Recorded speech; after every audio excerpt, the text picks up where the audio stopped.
Assalamualaikum warahmatullahi wabarakatuh. Hai, apa khabar semua? Nama saya Zul. Selamat datang kembali ke channel. Pada yang baru, selamat datang saya ucapkan. Baik, pada hari ini saya nak membuat satu review jujur. Saya dah gunakan smartphone itu atau peranti Sony Xperia XZ1 flagship 2017 selama 3 hari. Okey. So, inilah merupakan review saya keseluruhannya mengenai peranti ini. Adakah ia masih lagi sesuai digunakan pada tahun 2020? Intro dahulu.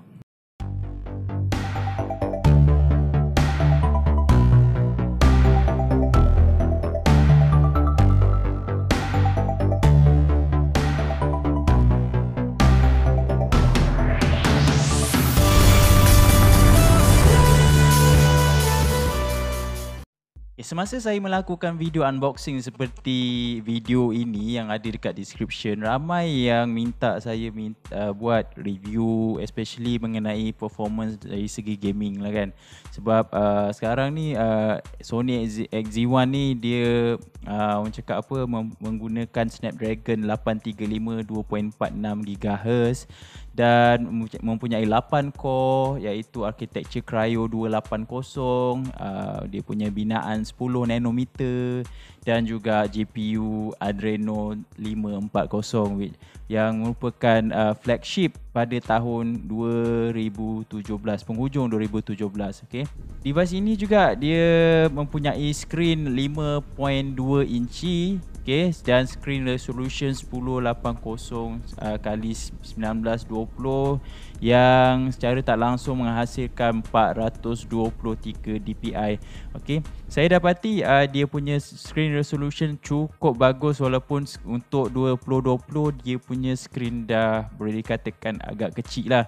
Kalau masa tu ataupun sebelum-sebelum ni 5 inci punya screen dah rasa macam gedabak besar kan. Tapi sekarang orang semua perlukan skrin yang besar, 6 inci setengah, 7 inci dan sebagainya. Okey.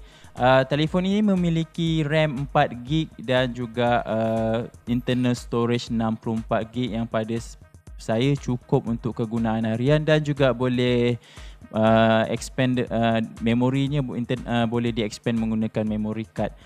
Okey, selain daripada itu dia mempunyai bateri yang sebesar 2700 mAh. Okey. Nampak kecil guys.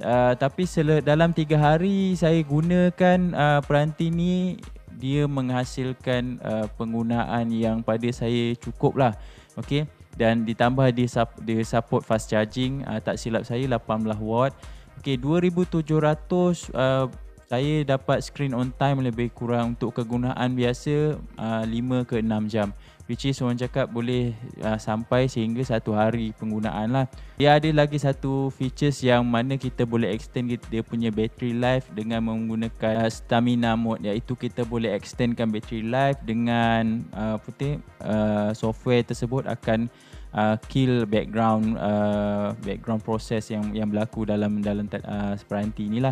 Tapi setakat penggunaan biasa dengan menggunakan default setup dan brightness yang 80% ke 100%, saya dapat lebih kurang 5 atau 6 jam screen on time. Telefon ini menggunakan USB Type-C sebagai dia punya charging dan juga untuk data.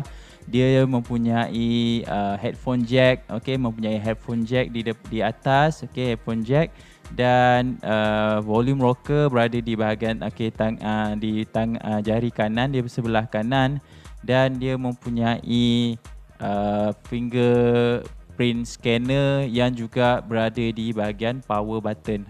Maksudnya finger screen kita unlockkan hanya menggunakan begini, power button, nampak? Ni.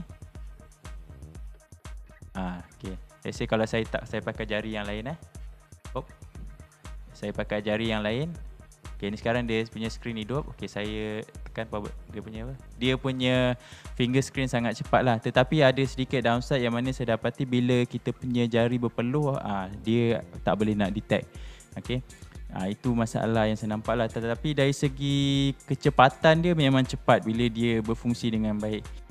Lain daripada itu, dia memiliki dual speaker. Okay, speaker di bahagian depan yang mana ia menghasilkan orang kata sound yang sangat best. Okay, saya tunjukkan bagaimana kualiti sound melalui video ini.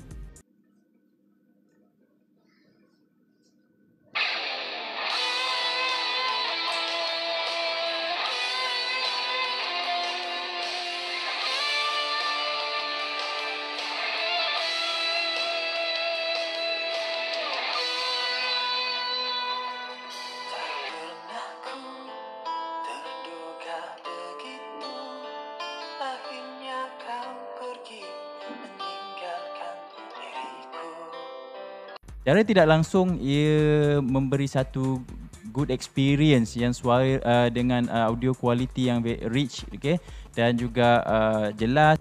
Bila menonton video ataupun movie online seperti Netflix dan sebagainya, dia punya audio memang sangat puas hati lah, okay. Ataupun YouTube, macam kadang-kadang anak saya pakai untuk menonton kartun dan sebagainya. Walaupun peranti ini merupakan peranti 2017, flagship 2017, ia masih lagi capable untuk melakukan daily task pada tahun 2020.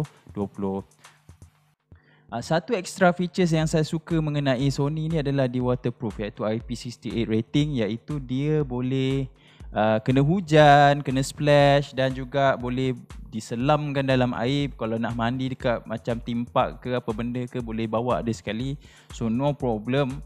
Dan dia boleh menyelam sehingga 1.5 meter selama 30 minit. Jadi senang cakap, masa hujan ke, orang kata apa, tengah ride motor ke kan, jadi time hujan, no problem, tak ada masalah. Tetapi disebabkan ini merupakan set second hand, saya tak berani nak cuba lagi lah. Tetapi nanti maybe kita akan cuba buat pada video yang lain lah. Okay, saya secara peribadinya ini merupakan smartphone Sony pertama dalam hidup saya. Saya selama ini saya hanya stay pada Xiaomi. Okay, buat pengetahuan semua, sekarang saya gunakan Pocophone daripada Xiaomi. Dan sebelum-sebelum ni juga saya menggunakan siri Redmi, daripada Redmi yang pertama sehinggalah Redmi Note 5, dan akhirnya saya bertukar kepada Pocophone dan juga dapat menggunakan MIUI. Okey, tujuan saya beli telefon ni, okey, sebenarnya saya lebih kepada penggunaan kamera daripada Sony. Salah satu yang saya suka adalah dia mempunyai selfie kamera video yang support stabilization. Ia tidak berlaku dalam model Xiaomi, yang mana untuk selfie kamera Xiaomi tidak ada stabilization. Jadi bila kita nak buat vlogging dan sebagainya, amatlah susah. Okay. Dan secara defaultnya kamera Sony support external microphone. Contohnya saya selalu gunakan external microphone daripada Boya ni. Okay, daripada jenama Boya model BY-MM1 yang saya gunakan untuk vlog di luar dan sebagainya untuk dapatkan audio yang bagus. Dan ia support external mic tanpa perlu saya install open camera, tidak seperti Pocophone ataupun model Redmi, Xiaomi yang lain lah. Kamera belakang menghasilkan 19 megapiksel, yang mana pada saya sebagai jurugambar sepenuh masa ia sudah cukup bagus kerana ia mempunyai dynamic range yang bagus, sharpness yang bagus, dan juga sensor dia agak besar, iaitu 1/1.23, iaitu menyamai digital camera punya ataupun sensor daripada Osmo Pocket saya. Dan bila close up, dia akan menghasilkan natural background blur. Dan bila kita shoot landscape, ia menghasilkan balance dynamic range, dan color pun agak punch. Okay, saya sangat suka dia punya kualiti.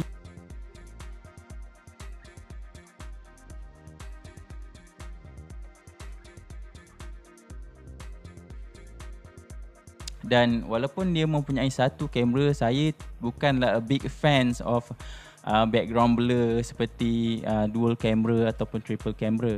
Okay.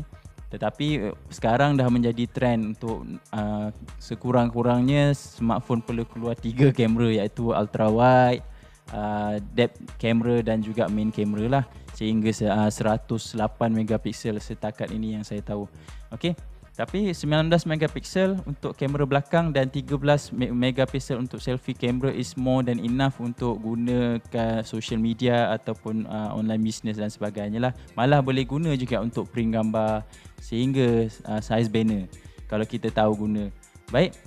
Jadi bagaimanakah performance dia dari segi gaming? Okey. Dari segi gaming ini merupakan soalan yang ramai tunggu. Okey.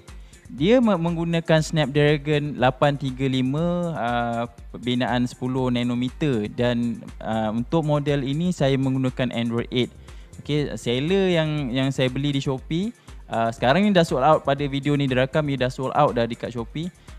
Dia tak galakkan update ke Android 9 disebabkan mungkin kurang stabil ataupun kira banyak bug lah. Okay, dan sekarang pun telefon sudah tak mendapat support update untuk latest update lah. Jadi senang cakap Android tu dia sampai Android 9 saja max. Okay. Maknanya seller hanya menggalakkan supaya buyer stay pada Android 8. Saya terus terang cakap saya tak berapa mahir dari segi orang cakap bootloader ke ROM, AU ke Docomo, whatever yang ramai yang tanya, tapi saya tak boleh nak jawab lah buat masa ni.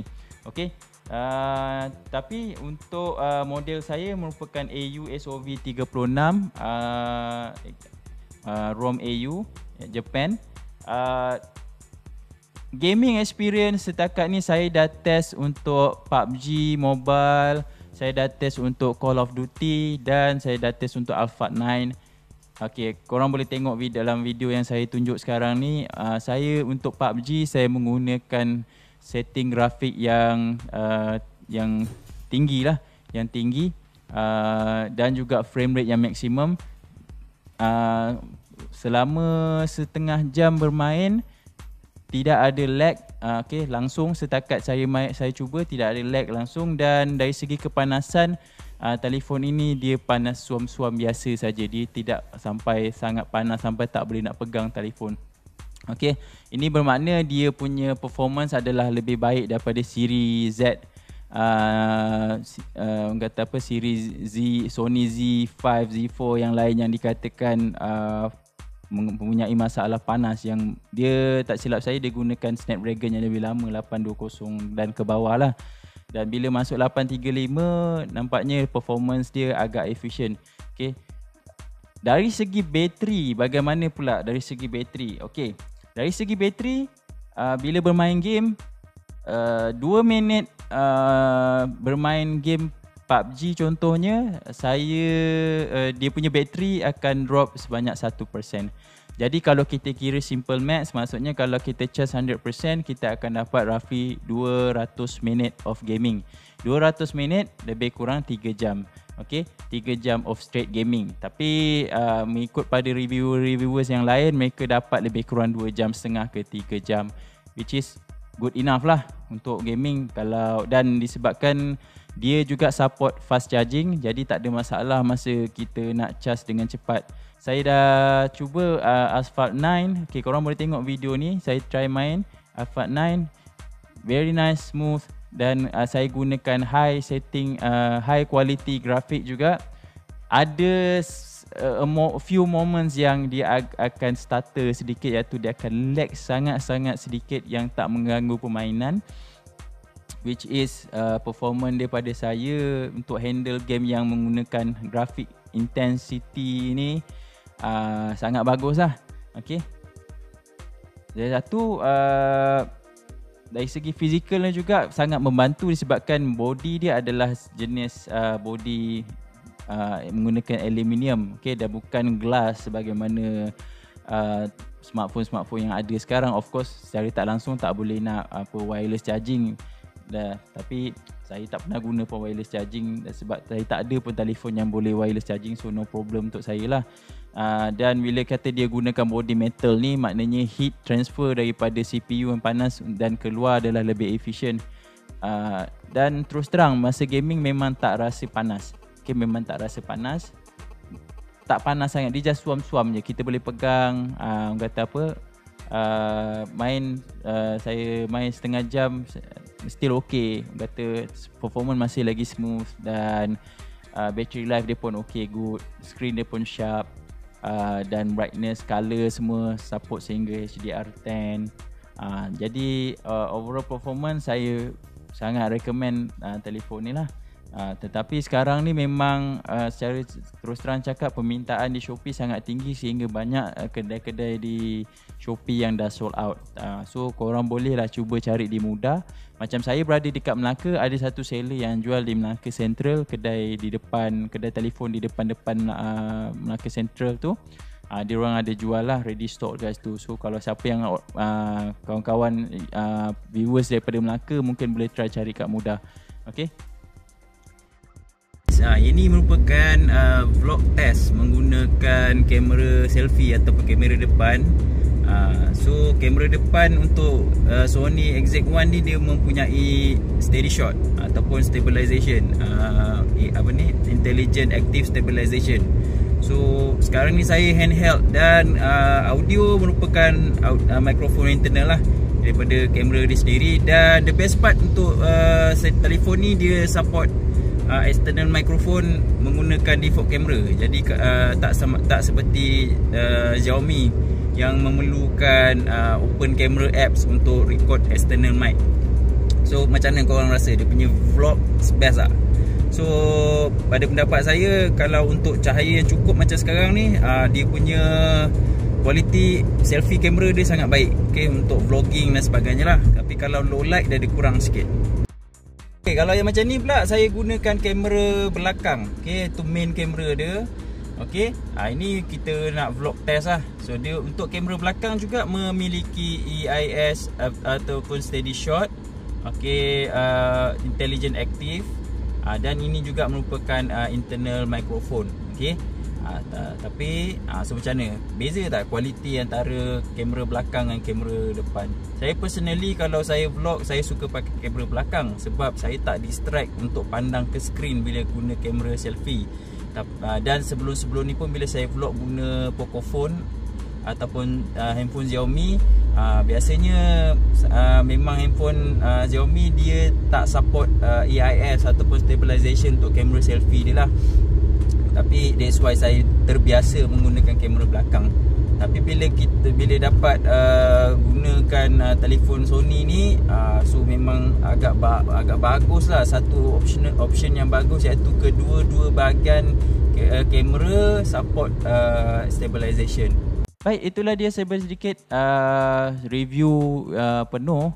Okay, tak berapa komplit sangat, tetapi sesuai lah untuk kegunaan saya buat masa ini.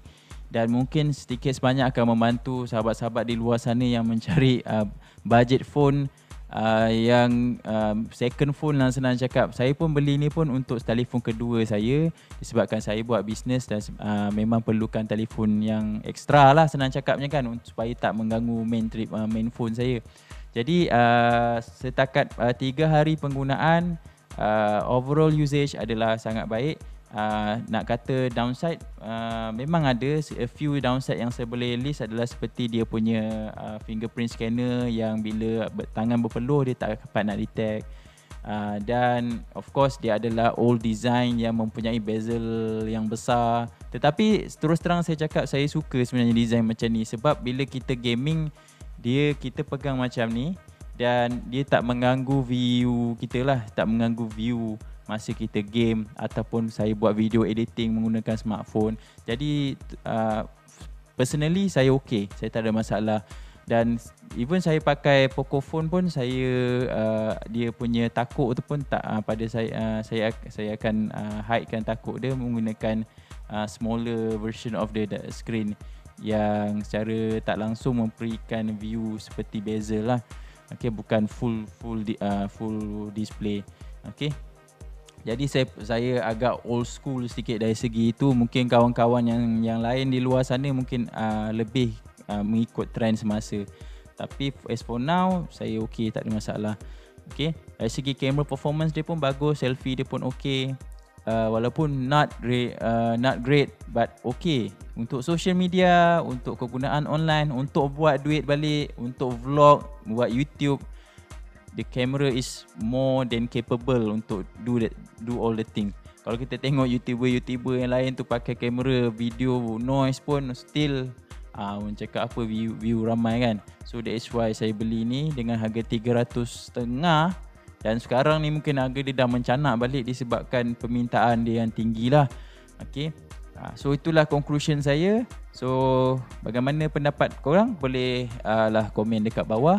Dan saya ucapkan terima kasih sekiranya anda telah berjaya menonton video saya dari awal sehinggalah di saat ini. Saya ucapkan terima kasih, saya hargainya. Dan pada siapa yang subscribe, saya ucapkan terima kasih banyak-banyak. Ramai yang support YouTuber tempatan, saya sangat hargainya. Dan pada yang belum subscribe, boleh tolong subscribe sebagai tanda sokongan. Dan boleh komen di bawah sekiranya ada apa-apa cadangan penambahbaikan untuk channel saya. Dan kita jumpa lagi pada video yang akan datang. Bye.